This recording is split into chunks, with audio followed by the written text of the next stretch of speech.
विद्या सीखने के लिए गए और गुरु ने उन्हें शिष्य के रूप में स्वीकार नहीं किया, पर उन्होंने एक मृत्तिका की प्रतिमा बनाई गुरु द्रोण की, और उस मृत्तिका की प्रतिमा में गुरु का दर्शन करके धनुर्विद्या सीखी। और जिसे दुनिया का सर्वश्रेष्ठ धनुर्धर बनाना चाहते थे द्रोण, वो अर्जुन भी उस धनुर्धर के सामने फीका पड़ गया। तब गुरुजी ने पूछा, तुम किसके चेले हो? क्योंकि गुरु द्रोण उस समय धरती के ऐसे गुरु थे जिस पर हाथ रख दे वो दुनिया का सर्वोच्च धनुर्धारी बनता था।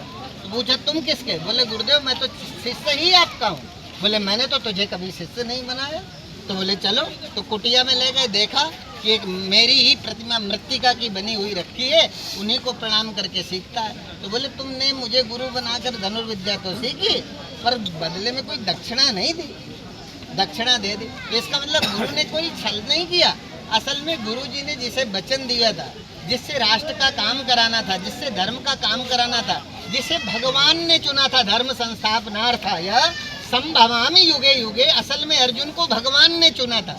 इसलिए अर्जुन को सर्वश्रेष्ठ धनुर्धर बनाने के लिए न चाहने पर भी गुरु द्रोण ने अपने शिष्य से वो अंगूठा मांगा और अर्जुन को श्रेष्ठ धनुर्धर। और ये जानता था एकलव्य, आज का शिष्य जान जाए तो मुश्किल है, और वो जानते थे अंगूठा देते में नंबर 2 का धनुर्धर हो। कहानी आपने बताई, सब लोग सब जानते होंगे।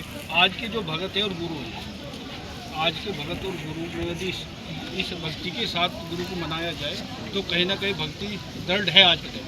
वैसे आज भी भगत सदा अच्छे, तो कहीं ना कहीं गुरुओं की कुछ ना कुछ हाँ, आज के टाइम में है तो वो क्या है वो तो अब आप समझो। भगत सदा अच्छे, भगत को कैसे, जैसे मिट्टी कुम्हार पर निर्भर करती है।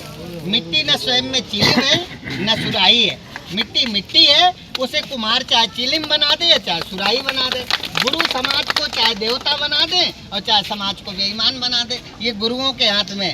भगत वैसे ही है जैसे कुम्हार के हाथ की मिट्टी, ऐसे इस देश का भगत गुरुओं की हाथ की मिट्टी की तरह। अब गुरु चाहे तो ऐसे नर से नारायण बना दे। तो कहीं ना कहीं गुरुओं के बीच में गुरुओं को ही ज्यादा जानना पड़ेगा। गीता में कहा, यद्यत तत्तदेव तरो जना शायद प्रमाणम कुरते लोकस्तदनुवर्तते। यदि सृष्टि में कोई विकार दिख रहा है तो इसलिए दिख रहा है कि हमारे बड़े पहले विकारी हुए।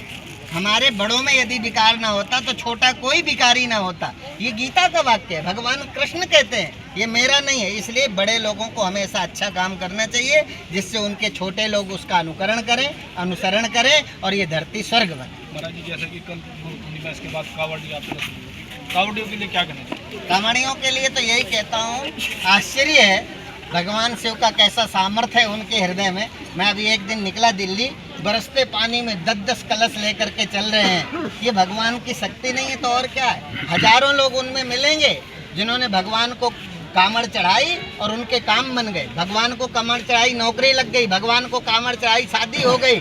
भगवान को कामड़ चढ़ाई, बच्चे हो गए। पर जिन्हें विश्वास है उन्हें भगवान उसी तरह से फल देते हैं। पर विधर्मी तो हमेशा कटाक्ष करते हैं। इन विधर्मियों के विषय में कुछ नहीं बोलना। नहीं, सही बात है, विधर्मी तो हमेशा करते रहे। तो हमारे बीच में थे ज्योतिर्मय सरस्वती जी महाराज, बहुत बहुत स्वागत महाराज जी आपको।